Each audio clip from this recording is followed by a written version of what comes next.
Live from Lagos, Nigeria, this is News Central. I'm Felicity Ezewike. The top stories tonight. Kaduna State welcomes 172 released worshippers back home as gunmen kill at least 200 residents in Kwara State. Turaki-led faction of People's Democratic Party slams INEC for recognizing Wike's camp as action provocative and illegal. Ukraine and Russia agree to exchange 314 prisoners on second day of U.S.-mediated peace talks in Abu Dhabi. In business, Nigeria's economy sees 14th monthly expansion as PMI reaches 55.7 points. And in sports, MPFL club side Kun Khalifat have reversed their withdrawal from the league and are set for their next league match against Shooting Stars.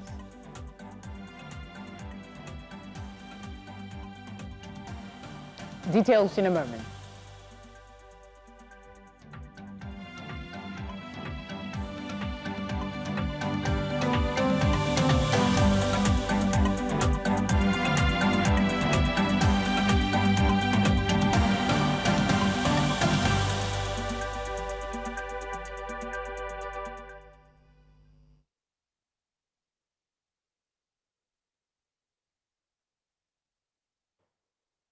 Thank you very much for joining us. We begin tonight with the sad development in Kwara State, where the Defense Headquarters has condemned the recent terrorist attacks on Woro and neighboring communities in Kaima local government area of the state, describing the loss of innocent lives as tragic. This is coming after Governor Abdurrahman Abdurazak blamed Islamic extremists for the killing of at least 200 residents.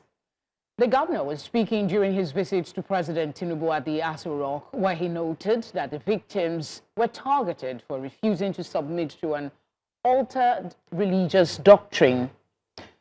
Meanwhile, President Tinubu has ordered the deployment of an army battalion to the affected local government area, noting that the troops will spearhead Operation Savannah Shield to confront the attackers and protect vulnerable communities.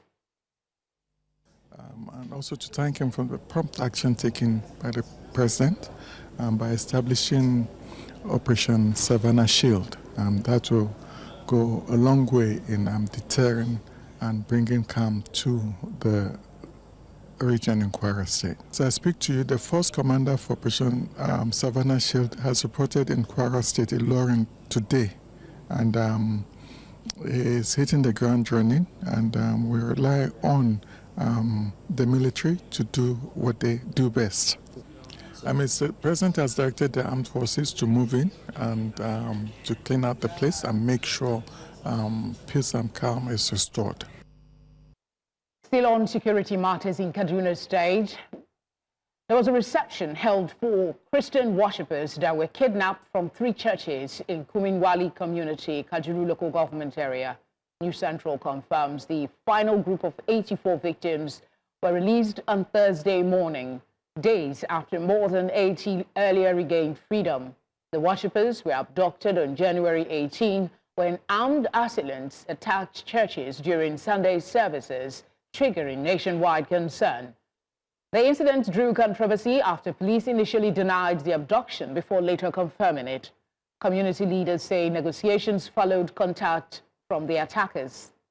Kaduna State Governor Uba Hassani met some of the freed victims and assured them of continued support and security.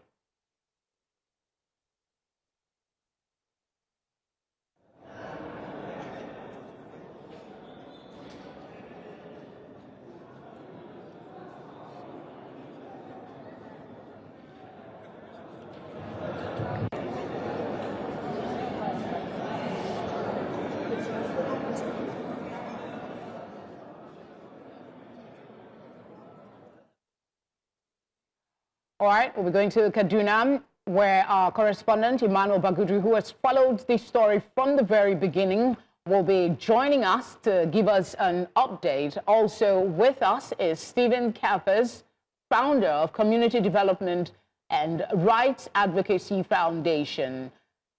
Liaison Jost joins us for this conversation as well. Thank you very much for giving us your time. Thank you for having me. Good evening. What are your thoughts about this latest return of victims without commensurate accountability for those who kidnapped them? Yeah, once again, thank you very much. First and foremost, I want to really thank God for the fact that 177 human beings that were carted away by terrorists have finally returned back to their communities. But that is not the only conversation. The real conversation is accountability, which you talked about earlier. And also the fact that there are hundreds of others who are still in captivity across Kaduna State. But because they were not kidnapped from a church, or because they were not kidnapped in large number, nobody is really talking about them. But I can tell you in Kachia, in Kauru, in Chiku, in Ikulu, part of Zangokata, a lot of people are being kidnapped in Sanga local government area. A lot of people spend Christmas in captivity as we speak. I have names of communities and names of victims that were kidnapped before Christmas, and they are still in captivity. So the issue of accountability is very important. Yes, we are happy that they are back home, but what led to their release? I think as a government or as a people, as citizens, we are supposed to know much about what government is doing, because if you say these guys are back home, how did you secure their release? Was there an exchange of gunfire? Were the terrorists killed? What really happened? I think citizens deserve to know, so that citizens will know how best to live their lives, especially in communities where the presence of government is almost lacking in those areas. Without accountability, like you've rightly pointed out, what consequences are we looking at here? Do we expect to see this cycle of kidnap, release, with no information as to what the future holds? It just seems so unpredictable and uncertain for planning.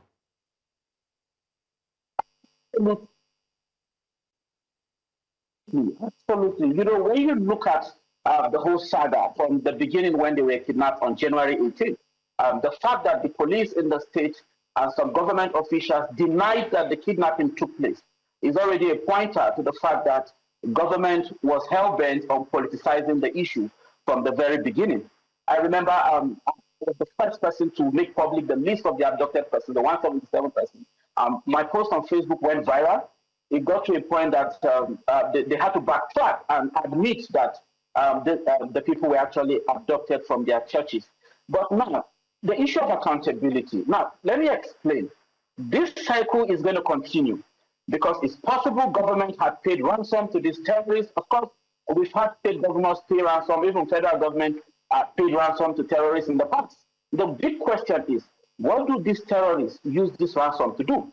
I wrote a report a few days ago where I interviewed someone who spent 5 months in captivity, and he told me that whenever ransom is going to be paid, you have suppliers, weapon suppliers who brings weapons to these terrorists in exchange for the ransom they've received from victims. So what it means is that while the government continue to play politics, these terrorists are getting these ransoms and acquiring more weapons.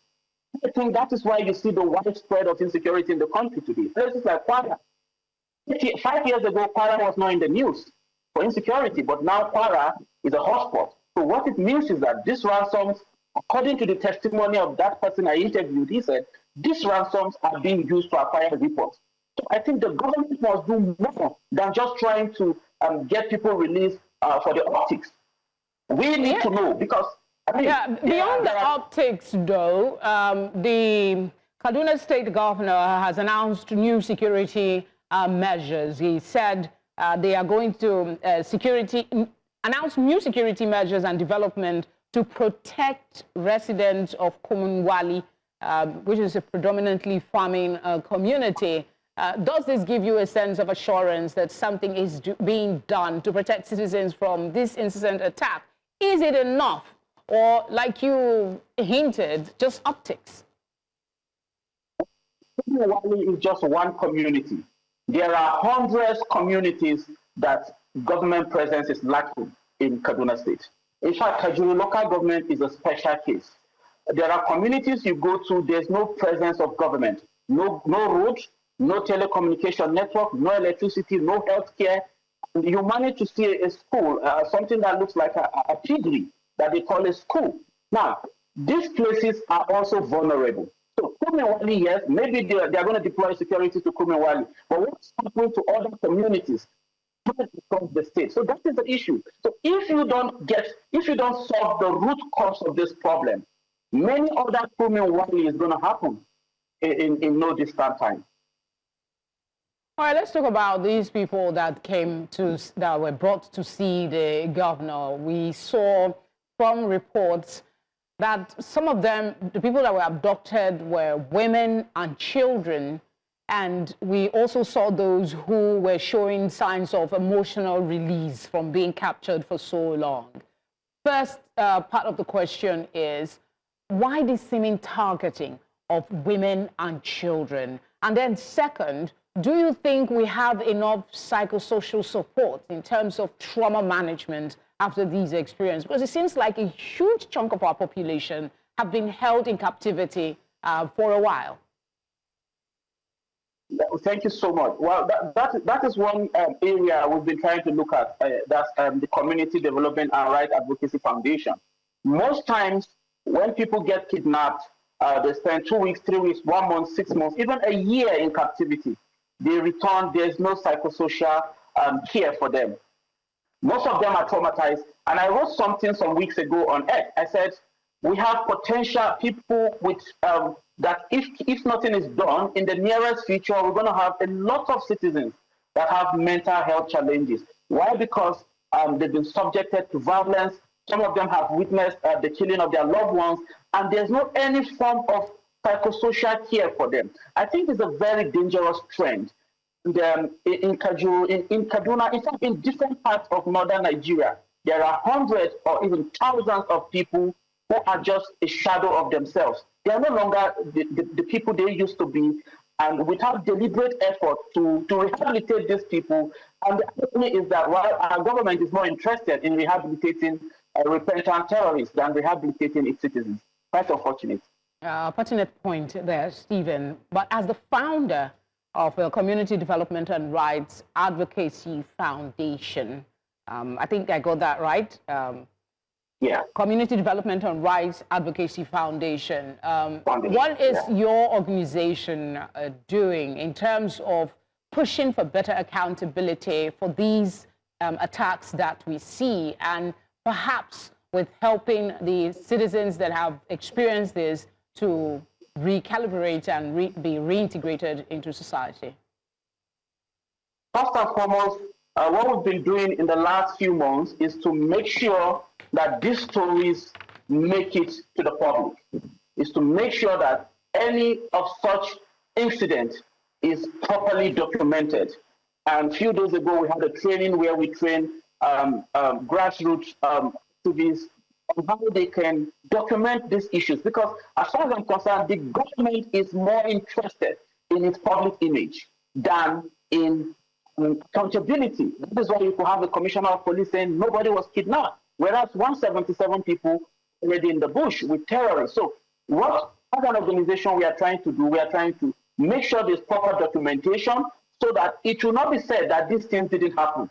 So moving away from that, we're also looking at taking up some of these issues legally, because, I mean, rights to life is a universal human right. But in Nigeria, you discover that people just get killed and we move on like it never happened. Sure. Okay, you have governors visit communities and the commissioner to the communities. What next?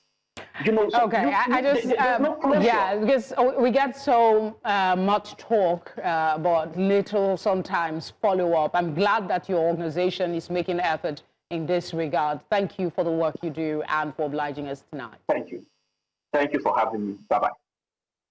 Coming up, Enugu High Court orders British government to pay compensation to families of miners slain in 1949. That story and more when we return.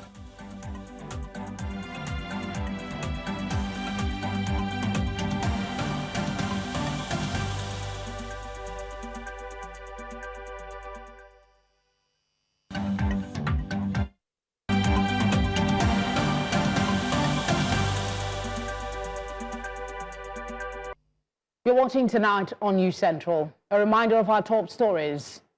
Kaduna State welcomes 172 released worshippers back home as gunmen kill at least 200 residents in Kwara State. Turaki-led faction of People's Democratic Party slams INEC for recognizing Wike's camp, says action provocative and illegal. Ukraine and Russia has agreed to exchange 314 prisoners on second day of U.S.-mediated peace talks in Abu Dhabi. Thank you very much for staying with us. Let's go to Enugu State, where the High Court has ordered the British government to pay £20 million to each family of 21 coal miners killed on November the 18th, 1949. This follows a suit filed by human rights activist Greg Ono, seeking accountability and reparations. Justice Antonio Novo ruled that the deaths were unlawful and amounted to an extrajudicial violation of the right to life. The respondents included British authorities, the federal government of Nigeria, and the Attorney General of the Federation, though no legal representation appeared for several foreign parties during proceedings.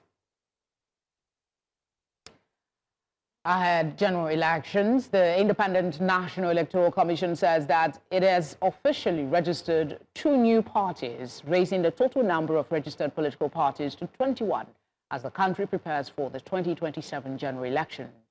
INEC Chairman Professor Joash Amupiton made this known during the Commission's first consultative meeting with political parties in Abuja, saying that the Commission is set to commence a nationwide sanitization of the voter register, which currently sits at 93.4 million names. Amupiton urged citizens to immediately collect their permanent voter cards before the deadline to ensure that their voices are heard during the upcoming FCT and state elections.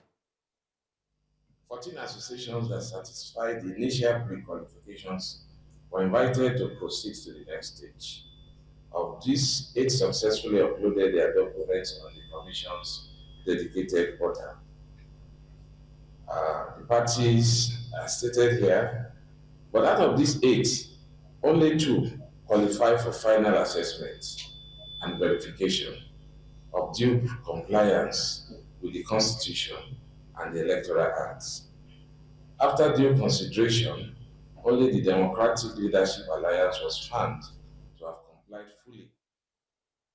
Officials of the Independent National Commission met with leaders of political parties in Abuja as preparations continue for upcoming elections in the FCT. The consultative session, chaired by INEC chairman, includes representatives from several parties, among them a faction of the People's Democratic Party led by Abdurrahman Mohammed and supported by FCT Minister Nyesom Wike.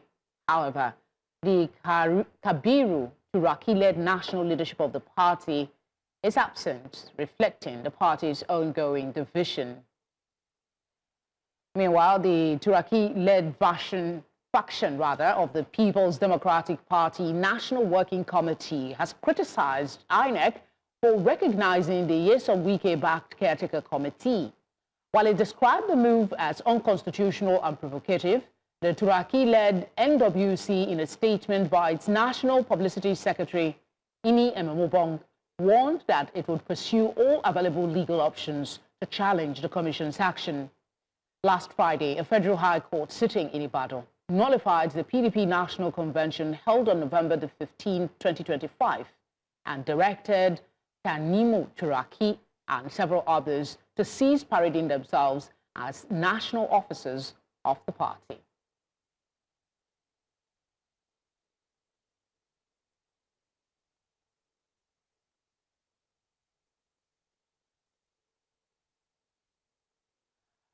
Right, for some perspective, we have the former National Legal Advisor of the PDP, Mark Jacob, join us now. Thank you for giving us your time. Just last month, INEC rejected a request to recognize the Turaki-led NWC, and they cited multiple subsisting court orders. And we also know our Federal High Court nullified the party's national convention held on November 15, 2025. So I'm not really sure why there's some surprise at the absence of the faction that held that convention. Could you perhaps enlighten us?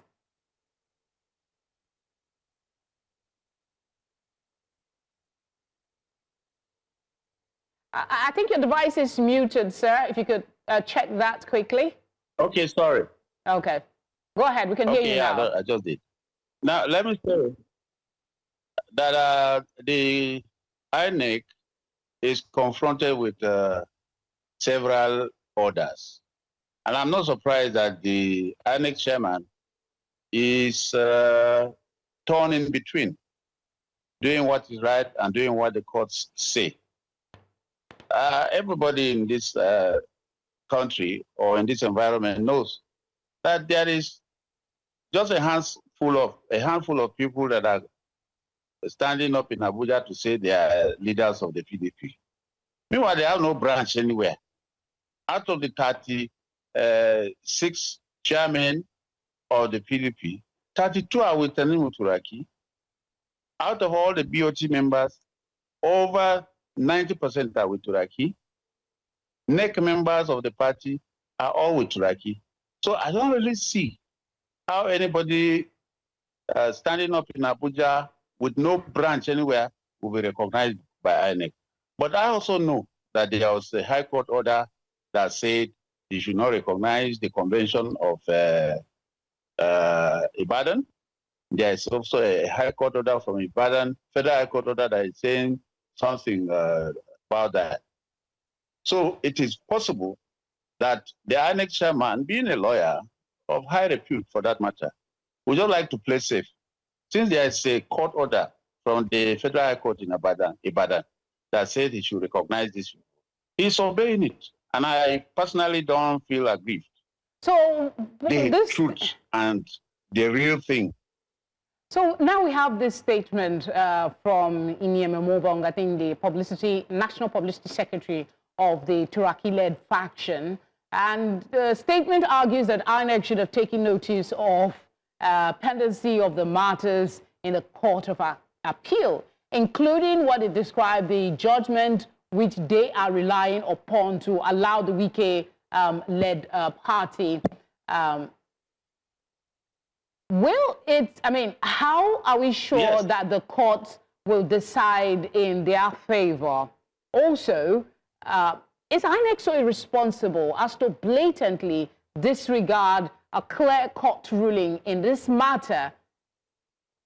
It's kind of confusing, really.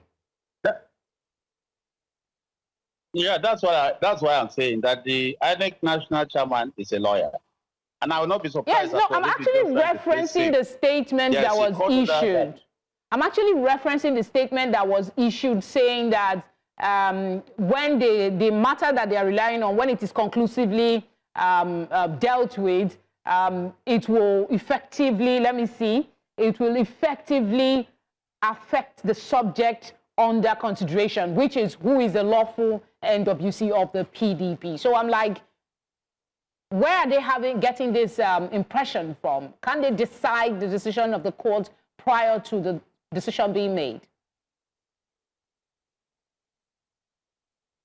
Well, the truth is that people are at liberty to make permutations and projections based on existing precedents from the Supreme Court and the Court of Appeal.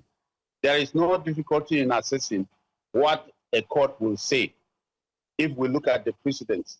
And like everybody knows, the Supreme Court and the Court of Appeal have always said that the issues of leadership of political parties or social clubs are not justiciable. All those things are within the home and internal management of the political parties and social clubs. And the courts have so many other things to take care of. They don't have time for all these politics that we are engaged in. And many courts have said that nobody should bring those mundane issues of membership of political party or leadership of political party to the court. Now, when you juxtapose that with what has happened at the lower courts, you'll be wondering, is it that the high courts are not aware of these existing rulings of the superior court, or is it that there is an attempt to appeal the decisions of the Supreme Court at the High Court level, which will be an aberration. But as a lawyer, we cannot also speculate. I will not do the work of the Supreme Court. I'm not qualified to even say this. Yeah, exactly my concern as well. But let's look at this last part quickly. Both factions of the PDP are sounding strong and bold and confident that they will be the faction that will lead the PDP in the 2027 general elections. But for someone who has advised the PDP for a while, what is your thought about the possibility of PDP getting its acts together in good time to be a real competition in 2027? The truth is that with the PDP is a different political party from those parties that are just doing registration today. PDP did its registration and mobilization of membership maybe 12 years ago. So those who are new, who are trying to now get members, are the ones doing membership registration online or what. We have done that a long time ago. That's why you go to any local government, any ward, you will find a PDP office and you find physical members of the PDP. Unlike some political parties that we know, they are only existing in Abuja, they are only existing in the state capitals. But irrespective of its spread, now, I'm sorry to interject, irrespective of the PDP's spread, this factionalization of the party has dragged on for, you know, an unreasonable amount of time. And it is pushing people to say they may no longer be the strongest opposition ahead of 2027, and other coalitions are getting some attention. So I'm asking, from your perspective, I mean, you have been with this group. Yes. So I'm asking the possibility of them getting all of this sorted. No, those are political matters. And that is why we are not happy that the courts are getting involved. Political issues are supposed to be resolved politically. And you will find out that if not for the intervention of our courts in things that are purely internal, these issues would have been resolved a year ago. But you see, we have a set of people that have found it easy to coerce or cajole and get the courts, the judiciary, involved in things that do not concern them, regarding and disregarding the very clear instructions of the superior courts that, look, these issues of membership, issues of leadership of political parties are not justiciable and they should not be had. We have seen how other people, other political parties have suffered. All these issues, ABGA, Labour Party, even the APC have suffered them. They will go up to the Supreme Court and the decision will be the same, that they ought not to have heard the matter in the first place. All right. But you see, like I said, people go to seek legitimacy through the courts, which is wrong. The issues of political parties are supposed to be resolved through the internal mechanisms of the party. Today, if I may tell you, that the High Court in Ibadan that gave judgment against the PDP has not yet released the records of proceedings. And everybody is wondering, why keep the records? Why not release it to those who have applied to appeal your judgment? Why are you keeping it? I guess these are the issues we raise to say that there are interferences from the courts on issues that are strictly not justiciable. And they are not to be fair to the courts, they wouldn't be involved if the party itself does not pull them in. Who knows? Let's see what happens in the coming days. That's why the Supreme Court. That's why the Supreme Court has always said that the judge is a master of his court, and he has the prerogative of saying, "Look, this thing, my senior brothers in the Supreme Court and the Court of Appeal have said that I am not supposed to listen to this, and that is it. Take it away." But you find situations where judges at the lower court get interested and continue to hear these matters. Only for us, when you get to the Court of Appeal or to the Supreme Court, the decision remains the same. The consistency is very clear. All right, Jacob, I'm so sorry. We have to pause this conversation now. Thank you so much for speaking with us. Thank you so much. Still ahead, U.S. envoy slams Polish parliament speaker over comments against President Trump. Details of that story when we return.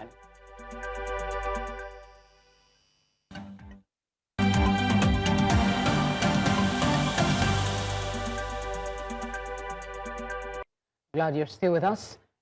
Protesters marched through parts of Lagos demanding the resignation of Interior Minister Olubunmi Tunji-Ojo over alleged discrepancies in his National Youth Service Corps records.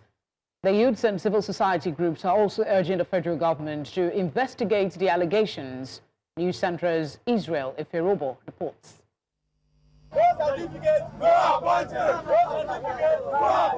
Placards raised, chants filling the air. That was the scene in Lagos as youths and civil society groups protested allegations of certificate forgery against Interior Minister Olubunmi Tunji-Ojo. The protesters alleged the minister gave conflicting information about his NYC records, a development they say undermines integrity in public office. For months now, Ojo has been accused of certificate forgery, but till now we never hear from him. He never come out to, clarify, to let the public know that what they are saying is right or wrong. And we have some people that have similar accusation who have left office, that they resigned. So we want accountability, and we want everybody to be treated equally. What is good for one is good for all. If they can resign other ministers for this kind of similar issue, of course, I don't know a reason why Olatunji should still be in the office by now. They warned that failure to address the issue could further weaken public trust in government institutions, particularly among young Nigerians. I want a better Nigeria. And they say charity begins at home. So in this kind of a situation of Tunji Ojo, if we allow such a thing to continue to happen like this, it will not only end there, but it will also escalate to the federal level. The demonstrators insist the minister should step aside to allow for an independent investigation and to uphold accountability. What is good for one is good for all. Many ministers have been forcefully removed from the office for similar case. You understand? So Tunji Ojo's own will not be different. He should remove himself from the office, or the federal government should do the needful by doing thorough investigation on the allegation going on online. As pressure mounts, attention is now on the federal government and its response to the protesters' demands. In Lagos, for News Central, Israel Eferobo. For many young Nigerians, technology is no longer a tool for communication alone. It has also become a tool for survival amid harsh economic realities. Placidia Iwekulie explores how youngsters are finding new ways to earn a living through digitally available means.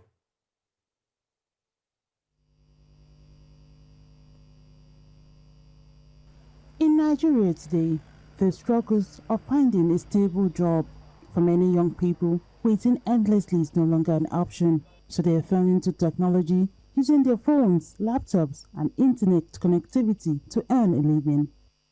From freelancing and online sales to content creation, technology has quietly become the primary employment for Nigerian youths, but it's not without its challenges.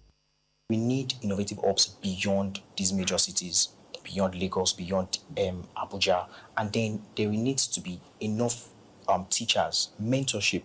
Now, something I lost, something I did not have access to growing up was mentorship. And I know how valuable it can be. We teach the basics very well. Often, the problem is usually around relevance gap. We teach a lot without highlighting the new industry standards. So, look at 2026, for example. 2026, we've got AI-driven development and cloud infrastructure, but oftentimes our development, our syllabus is stuck on 2010 theory. So there's need to improve and add newer things to the system as they evolve. Years back, when we want to get things like laptop and the likes, it's way more cheaper compared to now. In terms of data as well, things are more expensive now compared to the way it was before. Industry leaders believe the Nigerian African technology sector requires effective policies and collaborative efforts for sustainable growth. The young chaps we have are the most brilliant minds that you have in terms of so many things. Whatever successes that we are having in State Great Tech is the work, what this youthful team has thought of, how they are committed, dedicated to what they are doing, how they are they come up with the being innovative as well. You know, things that maybe the older generations may not see. They see it faster and they're able to dwell into it. So if we are not investing in that, it's more or less like all these things that these people are bringing on board is going to be lost. For these youths, technology is no longer about convenience in a country like Nigeria, but about skill acquisition, development, and utilization. In Lagos for News Central, Lasidi Abekuni.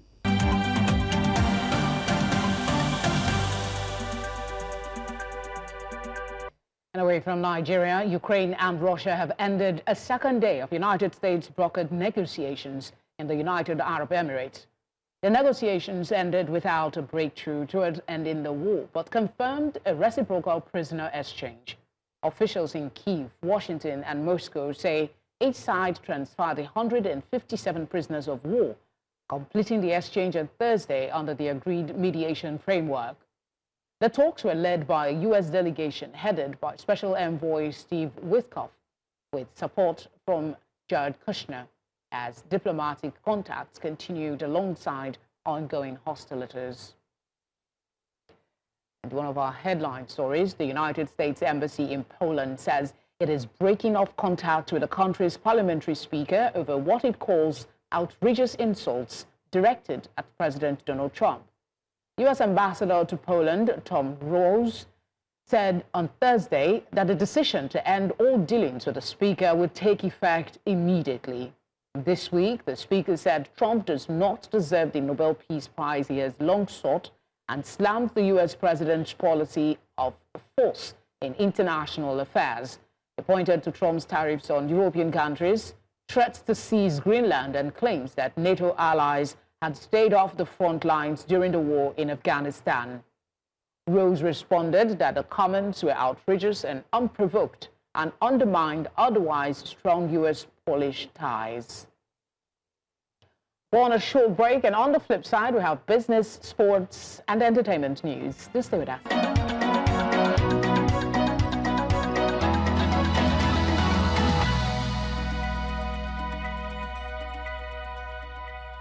Talking business now, Nigeria's economic activity maintained solid momentum in January 2026 as the Central Bank of Nigeria's Composite Purchaser Managers Index rose to 55.7, marking a 14th straight month of expansion. The reading stayed above the 50 points growth threshold, showing stronger output, demand, and business confidence. Growth was broad-based, with 31 of 36 subsectors expanding. Industry led with a PMI of 56, followed by services at 54.5 and agriculture at 54.2, where all surveyed subsectors grew. The data extends December's strong performance and signals a more entrenched private sector recovery despite ongoing constraints. We also tell you that Nigeria's refining capacity may get a boost as NNPC opens talks with a Chinese petrochemical firm to bring in equity partners with its state-owned refineries. NNPC CEO Bayo Ojulari said the strategy targets experienced operators rather than contractors, aiming to improve efficiency and financial stability after years of losses and underperformance. The move follows a technical and commercial review of refineries in Port Harcourt, Warri, and Kaduna, focused on aligning operations with global standards.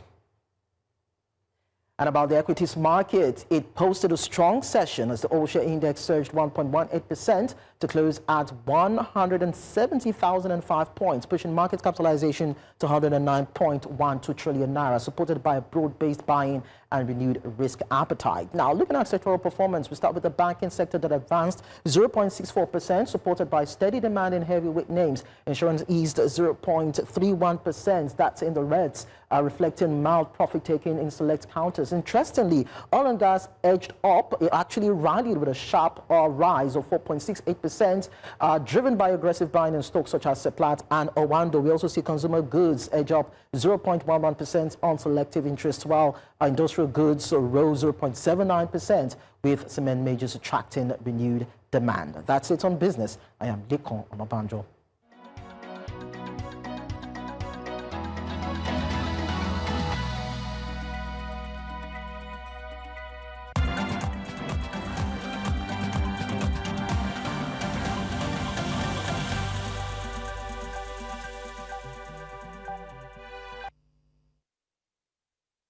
And in sports, Kun Khalifat Football Club are back in the Nigeria Premier Football League barely 24 hours after announcing their withdrawal from the country's elite division.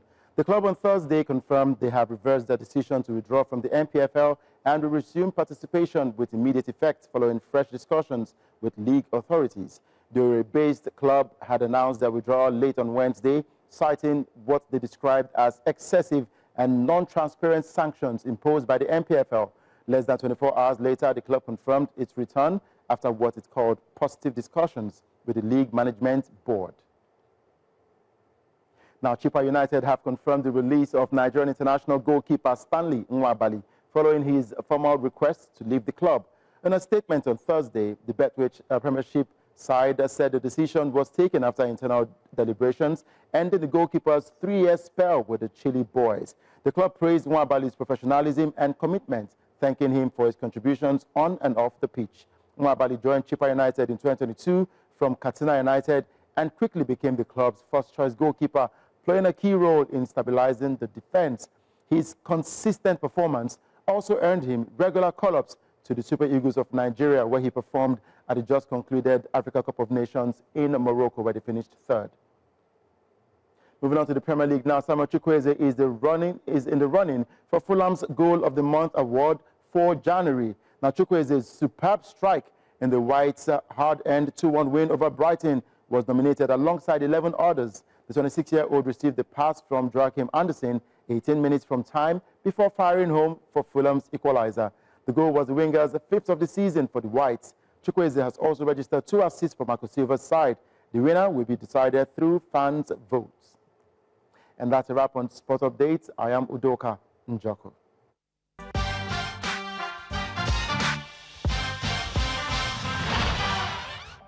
Tonight, in the world of entertainment, award-winning Nigerian singer Davido has officially announced the expansion of his 2026 5 Alive World Tour, adding up major new dates across Africa, Europe, and North America to promote his 5th studio album, 5.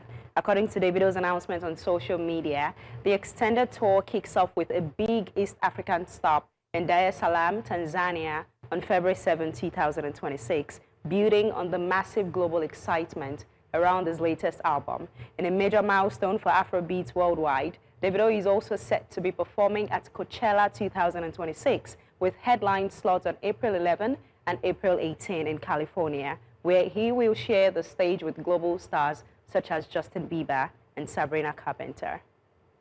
Now, daytime TV star Sherry Shepherd has revealed that she has tested positive for COVID-19 just one day after news broke that her syndicated talk show will conclude after its 4th season in 2026. In an emotional Instagram post, Sherry thanked fans for their overwhelming support amid the cancellation announcement, acknowledging their messages and admitting that she had been feeling unwell on recent episodes, a symptom she later confirmed was due to COVID. She shared that she plans to return to tapping the show once she recovers and will address her thoughts on the cancellation in more depth at that time. Now that's all on entertainment news for tonight. My name is Kate Adeogun. And that's our offering tonight. As always, we'd appreciate your feedback. Please share them using the details on your screen or on social media at News Central TV. You can watch us live on DSTV channel 422, GoTV channel 23, Star Times channel 274, Avo TV, and on YouTube. Thank you for watching. Good night.